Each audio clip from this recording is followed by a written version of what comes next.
bonjour, je suis là. Anne-Esther, bonjour. Maya et la gloire. Allez, on est parti. Donc, on va faire aujourd'hui. Donc, moi, je vois aussi le chat sur YouTube aussi en même temps. On va pouvoir faire ça. Et sur le Discord, vous participez quand vous souhaitez oralement et sur le chat YouTube aussi.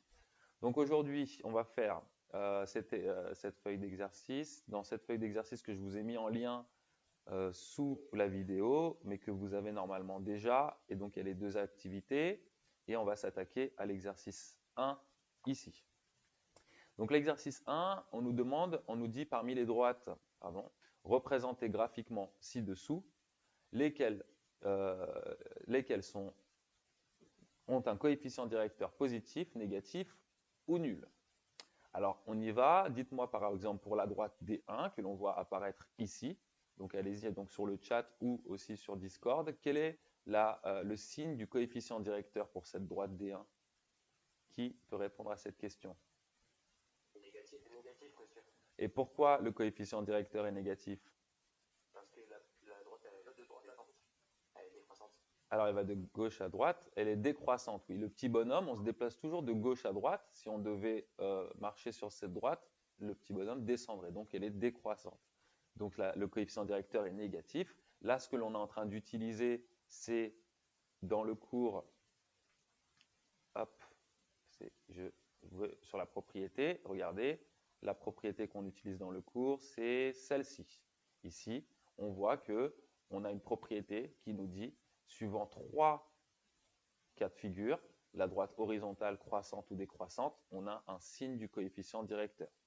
Donc ici, on est dans une droite décroissante, donc le signe du coefficient directeur est bien négatif. Très bien. Continuons.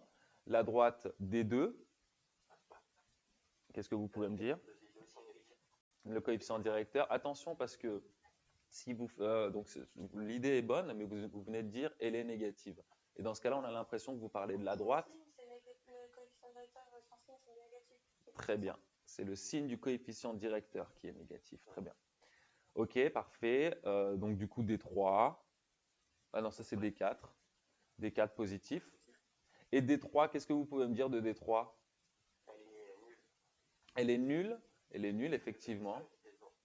Vaut 0 parce qu'on est dans ce cas de figure-là où la droite est horizontale, la pente est nulle, le coefficient directeur est donc nul.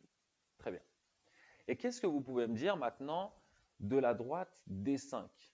Ça m'intéresse. Quel va être le signe du coefficient directeur? Alors, positif, ça voudrait dire que la droite... Alors, vous m'avez dit positive, vous m'avez dit les trois cas de figure, vous m'avez dit positif, négatif, nul. Est-ce que vous avez vraiment l'impression, commençons par nul, est-ce que vous avez vraiment l'impression que cette droite est horizontale? D'accord. Alors, ça dépend de quel infini. Il y a la moins l'infini ou plus l'infini. Alors, certains m'ont dit que cette droite est croissante. Mais regardez, est-ce que là, de gauche à droite, je fais autant de montées que de descendre, en fait. Vous comprenez le problème? Et du coup, allons voir dans le cours ce que nous dit le cours sur les droites parallèles à l'axe des ordonnées. Le cours, alors négatif, pareil. Est-ce que tu as vraiment l'impression que cette droite descend plus qu'elle monte? D'accord? Donc, si on regarde le cours, on nous dit qu'on a deux familles de droites. Les droites non parallèles à l'axe des ordonnées, donc comme toutes celles qu'on voit comme ça, horizontales ou qui descendent ou qui montent. Et vous avez les droites parallèles à l'axe des ordonnées, donc celles que l'on a. Très bien. Celles-ci, les droites non parallèles à l'axe des ordonnées, normalement, vous avez dû remplir cette case-là dans le cours où il y a écrit ont une forme y égale à x plus b. Vous êtes d'accord? Y, je vais le réécrire, égale à x plus b. Ça, ce sont les droites qui sont, hop, je vais mettre un petit espace, non parallèles à l'axe des ordonnées. Si je descends un peu dans le cours, il y a écrit ici que représentent les coefficients a et b dans l'expression y égale à x plus b. B, l'ordonnée à l'origine. A, le coefficient directeur, c'est ce qui nous intéresse dans cet exercice. Mais du coup, qu'est-ce que je peux conclure déjà ici? Je peux conclure que les coefficients A et B, le coefficient directeur et l'ordonnée à l'origine, n'existent finalement que pour les droites de la forme y égale à x plus b. C'est-à-dire pour les droites qui sont non parallèles à l'axe des ordonnées. Est-ce que tout le monde arrive à suivre le raisonnement pour l'instant? Ouais, c'est bon, c'est bon. Pour les droites parallèles à l'axe des ordonnées, on n'a pas une équation de la forme y égale à x plus b. Donc en fait, l'idée même de coefficient directeur n'existe pas en fait, tout simplement. D'accord? Donc, elle n'a pas de coefficient directeur. Exactement. Donc elle n'a pas, cette droite-là n'a pas de coefficient directeur. D'accord? C'est un petit piège parce qu'elle est parallèle à l'axe des ordonnées, donc elle ne rentre pas dans le critère de s'écrire y. Vous dites la droite D5 étant parallèle à l'axe des ordonnées, elle ne possède pas de coefficient directeur. Et vous allez voir que dans tout ce qu'on va faire dans cette séance, on va revoir plusieurs fois cette chose-là. On va voir comment en fait l'idée graphique va se recouper avec l'idée de calcul. On va voir ça tout de suite. Donc ça, c'était pour la première question, on vient d'y répondre. Deuxième question, déterminer graphiquement toujours, hop, par la méthode de l'escalier, le coefficient directeur des droites du graphique ci-dessus. On va voir dans le cours. Le cours, qu'est-ce que c'est que la méthode de l'escalier? Donc vous savez faire ça même avec les vecteurs. On va dans le savoir-faire ici. Et déterminer un coefficient directeur par la méthode de l'escalier, on est en plein dedans. D'ailleurs, petite astuce. Oui, on a déjà fait ça, mais on n'a pas fait l'exercice qui venait avec. D'accord? Donc ça va être assez simple, mais oui, c'est pas très très compliqué. N'hésitez pas à participer sur le YouTube aussi, j'ai le chat en bas avec moi, et n'hésitez pas à donner des réponses aussi pour gagner des points. Du coup, on va appliquer cette méthode-là, tout simplement. On va pas le faire, allez, on va le faire rapidement avec d'abord, faisons la méthode de l'escalier avec la droite D1. Je choisis 2 points sur cette droite. Je ne prends pas n'importe quel point non plus. Je pourrais prendre n'importe quel point, mais l'astuce, c'est de prendre des points qui sont positionnés sur ce qu'on appelle des... Est-ce que vous vous rappelez du mot? Des nœuds, exactement. Ça, c'est un nœud, vous voyez, c'est à l'intersection du quadrillage. Ici, ce n'est pas un nœud, là. Ça, c'est pas un nœud non plus. Là, c'est pas un nœud parce qu'il manque aussi le quadrillage vertical. Ici, c'est un nœud. Donc voilà, j'ai un point là et un point là. De toute façon, je n'avais pas d'autre choix pour la droite D1 si je voulais prendre des points avec des nœuds. Ensuite, je choisis un chemin. J'ai 4 chemins possibles. Premier chemin, deuxième chemin et les 2 autres chemins à l'envers. 4 chemins. Vous pouvez choisir le chemin que vous voulez, ça marchera toujours. Prenons par exemple ce chemin-ci. Déplacement horizontal. 1, 2, vers la droite, donc je compte ça positivement. Plus 2. Et 3 vers le bas. Et 3 vers le bas, très bien. Déplacement vertical. Et le cours me dit... Négatif, non? Exactement, heureusement, parce que sinon, ça n'aurait pas été cohérent avec le fait que la droite est décroissante. Du coup, je me retrouve avec mon déplacement vertical, on a dit moins 3. D'accord? Toujours mettre le déplacement vertical au numérateur. Déplacement horizontal, on a dit 2. Regardez, déplacement horizontal 2 vers la droite, moins 3, parce qu'on va vers le bas. Du coup, ça nous donne moins 3 sur 2 pour la droite D1. Moins 3 sur 2. Monsieur, parce que comment s'il y a 3 nœuds? Il n'y aura jamais 3. Non, en fait, ne confonds pas un nœud du quadrillage et le nœud de la droite avec une droite. Par exemple, ici, tu pourrais croire qu'il y a 4 nœuds. Tu comprends? C'est ça ta question, non? Non, je veux dire, si jamais une droite, il y a 3 nœuds dans la droite, je choisis quel? Ah bah voilà, on va y arriver tout de suite. Prenons justement, prenons la droite D4. Tiens, D4, elle est intéressante. D4, j'ai un nœud là, j'ai un nœud là, un nœud là, un nœud là, un nœud là, un nœud là. Donc, tu as plein de choix à faire. Imaginons que tu as pris ce nœud-là, d'accord? Et celui-ci. Donc, des nœuds très éloignés l'un de l'autre. Appliquons la méthode de l'escalier. Déplacement horizontal. 1, 2, 3, 4, 5, 6, 7, 8. Bah oui, il faut que tu ailles jusqu'à ton nœud. 8 au dénominateur. D'accord? Je vais même l'écrire cette fois-ci. 8 au dénominateur. Je vais prendre une petite feuille de brouillon. Par exemple, je vais ici. Ici, c'est bien. Ici, je vais faire une fraction. Hop. je vais un peu agrandir pour que vous voyez bien. Voilà. Et je vais, hop, je vais créer une fraction.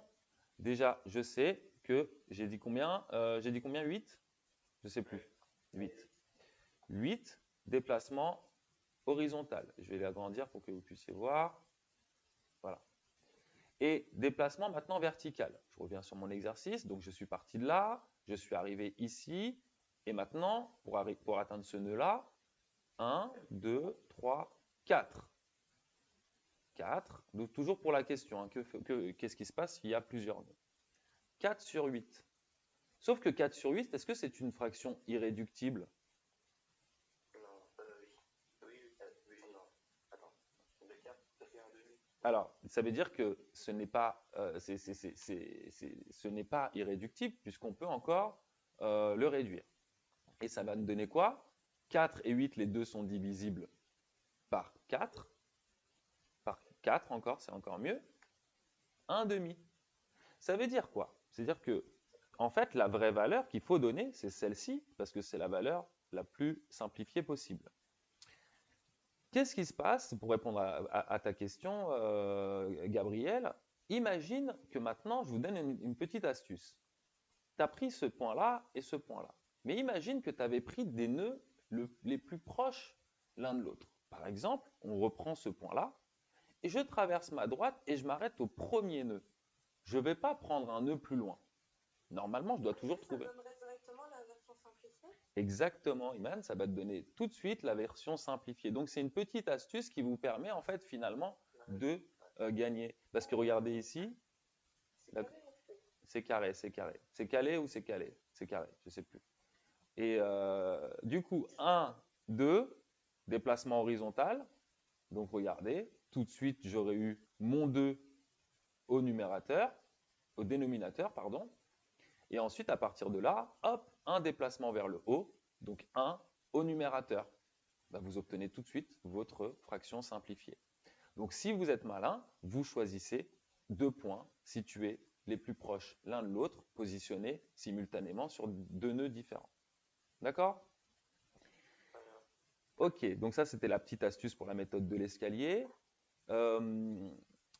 Faisons par exemple encore autre chose. Bon, ça, c'est pas très difficile. On va se concentrer sur ces deux droites-là. La droite D3. Je prends par exemple ce nœud-là. Et allez, c'est pas grave, hein, je prends ce nœud-là aussi. Donc, je n'ai pas appliqué la bonne méthode, on va dire. Même si c'est correct. Déplacement horizontal. 1, 2, 3, 4, 5. Très bien. Je mets mon 5. Donc là, je reprends ici pour la nouvelle droite. 5. Déplacement vertical. Est-ce que vous constatez un déplacement vertical pour vous passer de cette droite, de ce point, je ne sais plus lequel j'avais pris, à ce point-là-ci? Non. Non. Du coup, je vais mettre quoi comme déplacement vertical? 0. Bah voilà. Et ça donne quoi 0 sur 5? 0. Voilà. Est-ce qu'on retrouve bien le résultat attendu? Oui. Voilà. D'accord? Donc, deuxième façon pour pouvoir déterminer. Alors, la première façon, avec le signe, ça ne vous donne pas une valeur exacte, sauf pour les droites. Elle est moins précise, c'est juste une question de signe. Par contre, la deuxième, elle va vous donner une valeur. Donc, vous voyez, ça marche encore. La question que vous me posez, parce que si c'est juste le signe, c'est plus facile qu'on fasse la première façon. Oui, exactement. Très bien. C'est exactement ça. Et pour D5, on va... faisons-le. Faisons pour D5. Imaginez que vous appliquez la méthode de l'escalier. Vous ne devez pas l'appliquer, vous êtes d'accord? Pourquoi est-ce qu'on ne doit même pas appliquer la méthode de l'escalier pour la droite D5? Il n'y a pas de coefficient directeur. Mais imaginez que vous êtes au réveil, vous êtes vous n'êtes pas réveillé, et donc du coup vous appliquez quand même à la D5 la méthode. Allons-y. On prend par exemple ce nœud-là, et je prends par exemple ce nœud-là. D'accord? Je fais exprès de ne pas prendre, on n'est vraiment pas réveillé. Déplacement vertical. 1, 2, 3, 4. Pas de souci. 4 au numérateur. Hop. Maintenant, le déplacement horizontal. Est-ce qu'il y en a? 0. 0 au dénominateur. Et là, Qu'est-ce que vous pouvez me dire de ça? Ouais, c'est égal à 0. Ah bon, c'est égal à 0? Demandez à votre calculatrice, demandez à votre portable. On ne peut pas diviser un nombre par 0. Bah oui. Erreur. Ah oui, d'accord. Ouais. Eh bah oui. Encore, vous avez vu comment tout est cohérent? Les maths vous disent non, mais je ne vais pas te donner une valeur ici. Ça n'existe pas. Donc je te donne une valeur qui n'existe pas parce que tu me poses une question qui n'est pas censée exister. Tout se recoupe en fait en mathématiques, graphiquement, par le calcul, tout ce que vous voulez. Donc en fait, ici, on n'applique même pas la méthode de l'escalier, on dit tout simplement non, D5 n'a pas de coefficient directeur. Ok? Déterminer maintenant, dernière chose qu'il faut savoir faire aussi pour pouvoir déterminer un coefficient directeur, dernière méthode, c'est par le calcul. Alors c'est quoi cette fois? On retourne encore une fois dans le cours, on se balade un peu et on voit tout de suite, là ici c'était écrit juste au-dessus, formule donnant le coefficient directeur d'une droite et application. Donc vous avez aussi une formule qui peut vous permettre de déterminer le coefficient directeur d'une droite. Donc finalement, on a 3 façons. Voilà, sachant que l'un c'est un signe, mais ce n'est pas une valeur précise. D'accord? Et que l'autre, il y en a un, c'est graphiquement. Donc si tu n'as pas de graphique, comment tu fais? D'accord? Toujours la même histoire en seconde, hein. Il faut tout savoir faire graphiquement et par le calcul. Et bien si vous avez uniquement les points, regardez, soit D une droite non parallèle à l'axe des ordonnées. Comme d'habitude, bonjour, moi, cette propriété, je ne suis valable que pour ça. Ne va pas m'appliquer pour autre chose. C'est ça qu'est en train de dire cette première phrase. Ok? Si vous avez deux points qui sont distincts, hein, tout est important hein, dans une propriété, vous ne pouvez enlever aucun mot. Soit A et B, deux points distincts de la droite D, alors le coefficient directeur vaut cette formule-là, que je vais recopier parce qu'on va l'utiliser, et que je vais mettre sur ma feuille de brouillon juste en dessous, ici. Voilà. Donc voilà la formule qu'il faut appliquer lorsque vous avez deux points de la droite. Alors, on y va. Ça, je vais le garder au cas où j'ai besoin de fractions. Je vais juste effacer ça. Voilà. Mais du coup, ça, est-ce qu'on peut faire ça après avoir fait le tableau, par exemple, que je vous ai fait hier, pour les temps de 2 points? Alors, oui, mais le tableau, il va te servir à tracer la droite. D'accord? Pour le tableau, regarde, c'est pour ce genre de questions-là, où tu as déjà l'équation de la droite, donc tu as déjà la valeur du coefficient directeur, en fait, qui est 2. Okay. Donc, tu ne vas pas appliquer cette méthode-là pour aller chercher le coefficient directeur, sachant que quand tu as l'équation de la droite, l'expression de la droite, le coefficient directeur t'est donné directement ici. Et l'ordonnée à l'origine t'est donné ici pour rappel. Okay. Continuons. Du coup, on doit prendre deux points. Prenons la droite, par exemple. On reste sur D4, là, d'accord? On reste sur D4 ou peut-être ouais, D4. Allez. Je prends deux points. L'idée, encore une fois, je vais faire exprès de ne pas prendre deux points, ces deux points-là qui sont proches l'un de l'autre, mais je vais prendre ce point-là qui a pour coordonnée moins 4, 0. Donc regardez, ici, je vais faire la rédaction que vous pouvez recopier. Voilà. Hop. Voilà la rédaction que vous devez faire ici. Je vais mettre un peu plus petit. Voilà. Hop, et je vais revenir là. Les points, voilà comment on rédige. Les points. A, c'est un peu trop petit peut-être. Je vais augmenter. Vous pouvez rédiger en même temps. Les points A de coordonnées, on a dit moins 4, point virgule 0. Et j'ai besoin de deux points. Et le point B, je vais le prendre quelque part aussi sur ma figure. Et j'ai oublié l'astuce, je suis parti chercher un point super loin ici. D'accord? Ça ne changera rien, les points que vous prenez. 2, 4, 2, 4, 4, 4. Donc, le point B a pour coordonnée 4, 4. Vous vérifiez en même temps que moi que je ne me trompe pas. Monsieur, mais attendez, vous avez pris quelle droite? J'ai pris D4, non? Oui, c'est D4, celle-ci. Mais si on part de là où il y a votre curseur, c'est 8 hein, en bas, 8, 4. Oui, mais non, il faut que tu partes de l'origine. Toi, tu veux les coordonnées du point. D'accord? Tu dois prendre les coordonnées du point. D'accord? Ah oui, juste une petite chose. Comme dans cette question, il y a plusieurs choses à faire. Ici, vous pouvez faire, ici, pour la rédaction, toujours mettre un petit titre pour D 4. D'accord? Vous mettez le 4 en indice, hein. Allez, je vais le faire, comme ça vous ne vous trompez pas non plus. Mais ici, il faut mettre un indice. Donc ici, je vais mettre ça et ça, c'est parce que c'est un peu plus compliqué vu que je suis sur un logiciel. D, hop, 4. C'est comme ça qu'on écrit, hein, d'accord? Pour D4. Et comme c'est un titre, n'oubliez pas, hop, on souligne 2 points. Moi, je ne peux pas souligner le D4, mais c'est pas grave. Voilà. Pour D4. Les points A et B appartiennent à D4. Ça, je vais le copier-coller, j'en aurai besoin.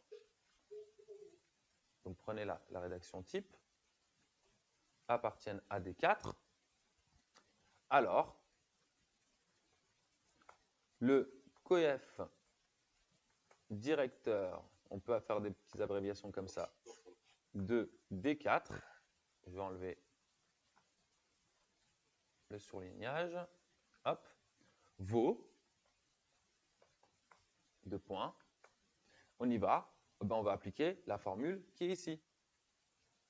Hop. Hop. Alors, YB, je vais le chercher. Je vais le chercher ici. Il vaut 4, YB. Moins YA. YA, je vais le chercher ici. 0. Divisé par XB. XB, je le vois ici, qui vaut encore 4. C'est un hasard, hein, tout ça. Moins XA. XA qui vaut moins 4. Bon, il y a des 4 partout, hein. C'était pas forcément le bon exemple, mais c'est pas grave, concentrez-vous. XA vaut moins 4. Ça fait donc moins 4, ce qui va me donner plus 4. D'accord? Ça, maintenant, à votre niveau, normalement, ça devrait être bon. Vous savez faire tout ça. Ce qui me donne quoi? Égal. Eh ben, je fais mon calcul. 4 sur 8.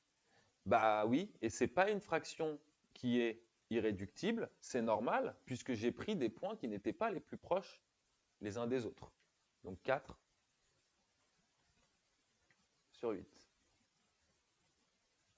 Et donc, vous êtes obligé, du coup, de simplifier cette fraction. Ça va faire 1 sur 2, je pense. Ça fera 1 sur 2. On retrouve encore une fois le résultat de ce qu'on avait trouvé par la méthode de l'escalier. D'accord? Vous pouvez participer davantage aussi, hein, sur YouTube, n'hésitez pas, hein. Vous ne faites pas avoir par le Discord. Hop, 1 sur 2. Voilà comment faire pour déterminer le coefficient directeur d'une droite par le calcul. Alors, ce qui m'intéresse comme d'habitude, c'est, est-ce que vous pouvez me dire, normalement pour D3, je vais trouver quoi?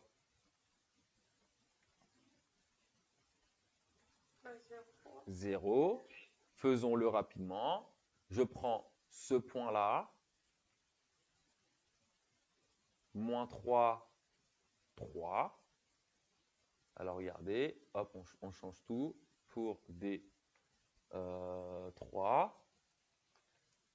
J'ai dit quoi? Moins 4, 3. Et j'avais un autre point, c'était, je l'avais vu, 5, 3. D'accord? 5, 3 aussi, c'est bien un point qui est positionné. Regardez, 1, 2, 3, 4, 5, 3. Je suis vraiment venu chercher le point au bout parce que j'ai encore pas retenu la bonne méthode. C'est pas grave, ça change rien. Donc, appartiennent à D3.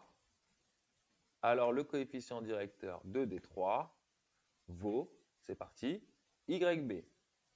YB, 3. Ça va, je ne vais pas trop vite? Non, ça va. Moins YA. YA, 3. Divisé par l'abscisse de B, 5. Moins l'abscisse de A. Donc, qui est moins 4. Ça fait moins 4, ça fait encore plus 4. Ici, je trouve 9 au dénominateur. Et au numérateur, je trouve combien? Regardez, 3 moins 3, 0. Et 0 sur 9, et ben voilà.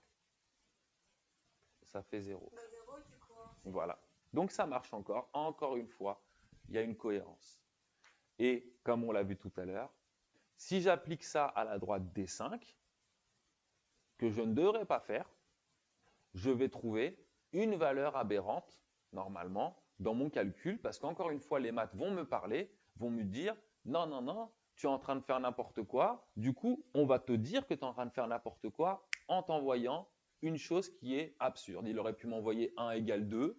Ça, c'est les maths qui vous parlent à ce moment-là, qui vous disent, non, non, non, non, tu ne peux pas faire ça. D'accord? Ce que tu viens de faire à un moment donné, tu as fait une bêtise, donc je te donne un résultat incohérent. Mais faisons-le quand même.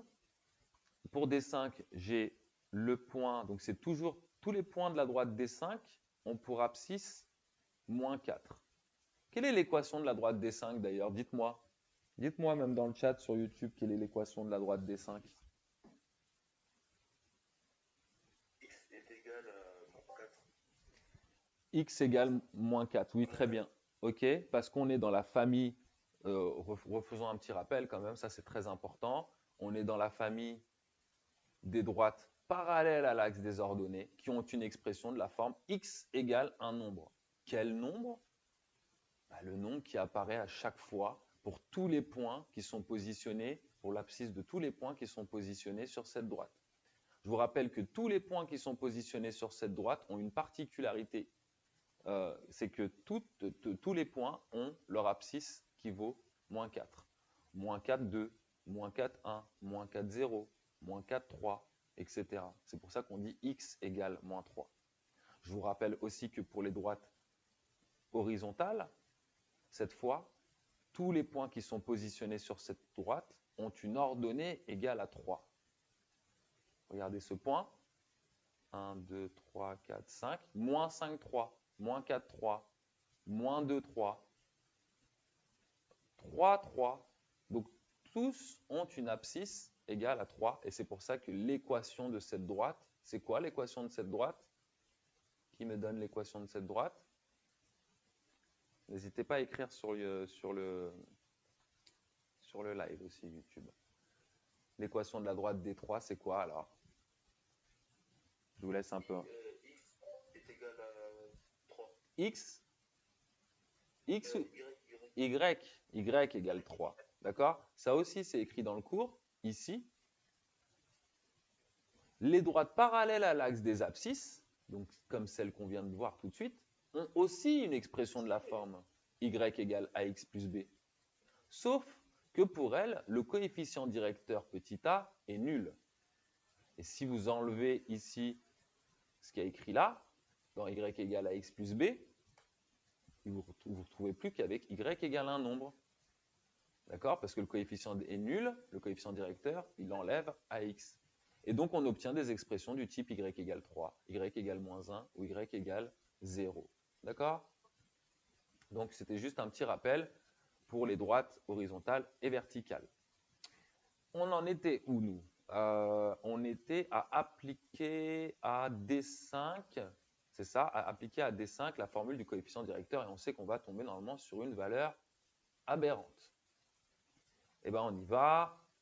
Les points, cette fois, alors, c'est moins 3, moins 3, moins 3, 3. C'est bien un point qui appartient. Moins 4, pardon. Moins 4, 3. Moins 4, 3, c'est bien un point de D5. Moins 4, 3. Et un autre point, ça va être, par exemple, moins 4, encore. Tous les points ont la même abscisse. Allez, 0. Allez. Appartiennent, alors ça c'est pour D5, D5, D5, D5. Et donc on y va, c'est parti. L'ordonnée de B, l'ordonnée de B c'est 0. Moins l'ordonnée de A, l'ordonnée de A c'est 3, je ne touche pas. Divisé par l'abscisse de B, l'abscisse de B c'est moins 4. Je vais un peu plus vite, mais je pense que vous avez compris. Vous me dites si je vais trop vite. Moins l'abscisse de A. L'abscisse de A qui vaut moins 4. Ça fait moins 4, ça fait donc plus 4. J'obtiens donc au-dessus moins 3 Moins 3. Moins 3, 0. Voilà. Et en dessous, bah, encore une fois, les maths viennent parler et me disent, bah non, qu'est-ce que tu fais? Tu n'aurais jamais dû appliquer cette formule pour une droite verticale parce que c'était écrit noir sur blanc, soit D, une droite non parallèle à l'axe des ordonnées. D'accord? Je vais même mettre ça, hop, en gras. Donc, il ne faut pas appliquer cette formule puisque je l'ai appliquée. Il me dit, il me parle, il me dit, oui, mes valeurs d'aberration. OK? Donc voilà, s'il n'y a pas de questions, on passe. On a vu un peu les trois façons de gérer le coefficient directeur et allons regarder maintenant comment tracer une droite. On a plusieurs façons, donc il y a plusieurs méthodes, mais le reste, ce sera fait en petite vidéo. Celle-ci, ça, c'est des rappels de troisième, d'accord? C'est pour ça que je fais ça comme ça rapidement. On vous demande ici de tracer la droite D, passant par un point, et cette fois, on vous donne le coefficient directeur. On ne vous demande pas d'aller le chercher. C'est exactement le contraire, on va dire, quelque part de l'exercice précédent, où on vous donnait une droite et on vous demandait d'aller chercher un coefficient directeur. Là, c'est le contraire. Donc, ça passe par le point de coordonnées 2, 1. Eh bien, allons-y, je vais prendre GeoGebra. Alors, ça, j'avais déjà... Hop, je vais enlever ça. Voilà. Bah, écoutez, il est déjà placé, hein, mon point 2, 1. Voilà. Je sais que ma droite va passer par ce point.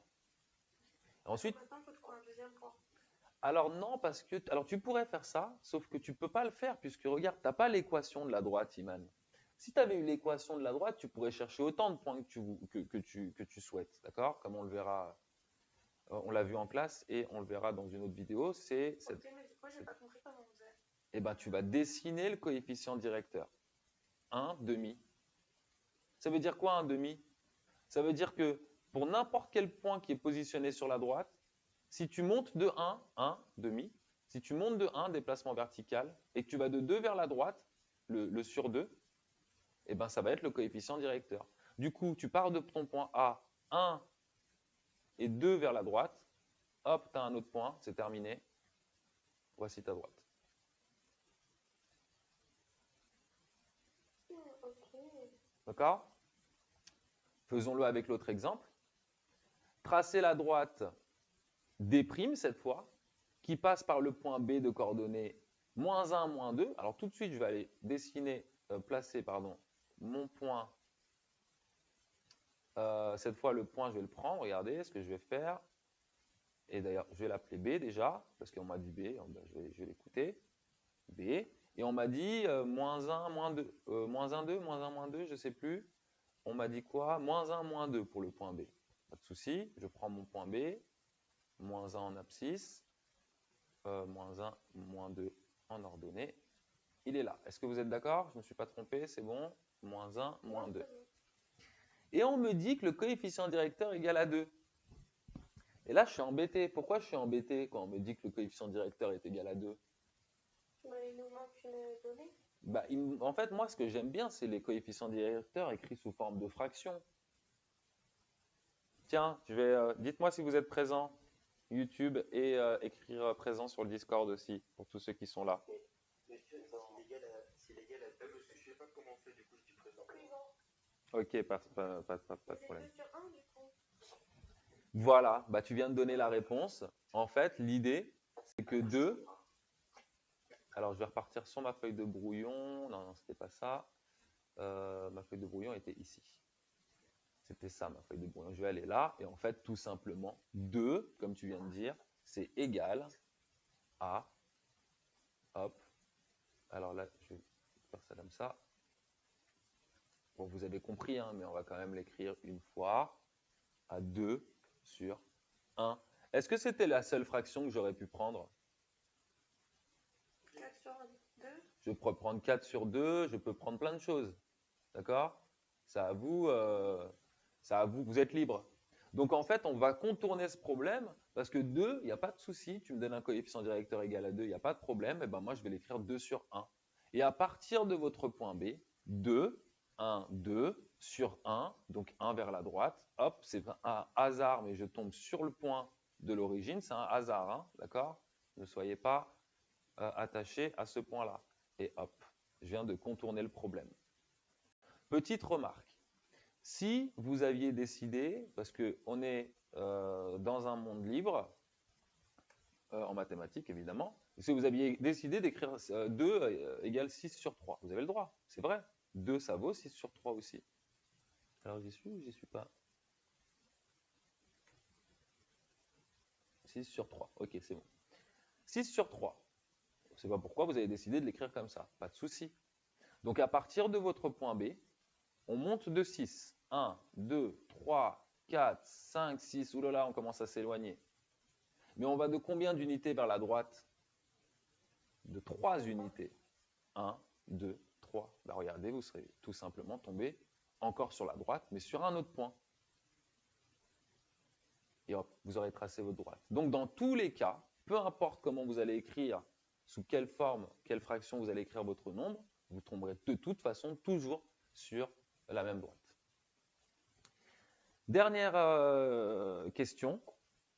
On vous demande ici, je vais le mettre ici, tracer la droite D, passant par le point A de coordonnées 2, 1. Pareil, hein, je vais d'abord commencer à positionner mon point. Comme ça, je suis tranquille. 2, 1. Donc lui, ah non, c'est pas ça qu'il faut faire. Hop, hop, hop. 2, 1, 2, 1. Voilà, je vais le renommer, mon point A. Voilà. Et de coefficient directeur égal à moins 3 sur 2. Pourquoi je suis embêté là?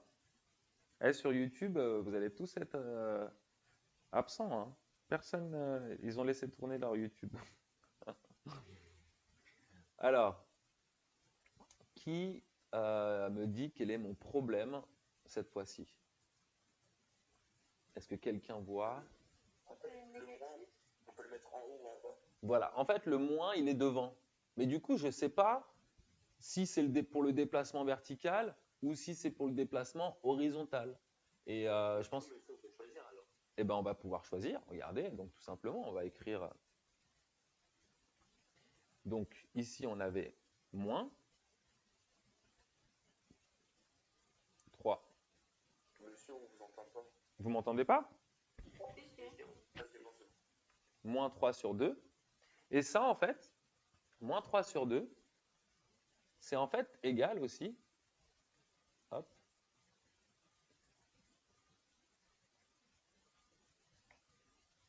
Alors, attendez une seconde. Voilà. Alors, attendez. Hop. Voilà. CTRL V. Ah bah pourquoi il me fait ça? Allez savoir. Tant pis, je vais le réécrire là. Moins 3 sur 2. Bon, je vais pas écrire les fractions, c'est un peu long, mais vous m'avez compris. Ouais, si, cette fois, je vais le faire. En fait. Allez, c'est parti. Insertion. On fait une équation et je veux une fraction. Voilà. Donc, je peux l'écrire moins.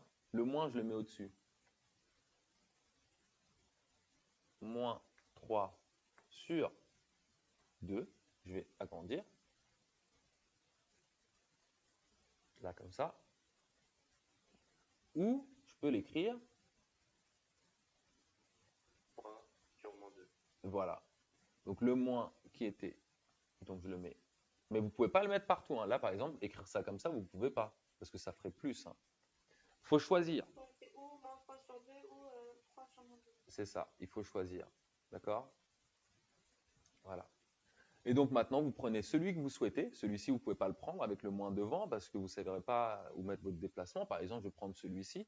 Vous avez vu qu'on n'aime pas trop hein, en maths avoir un moins en dénominateur, donc on privilégie, mais c'est pas, ça ne change rien, rien n'est faux, mais on privilégie cette écriture. Mais juste pour vous embêter, je vais faire ça. 3 sur moins 2.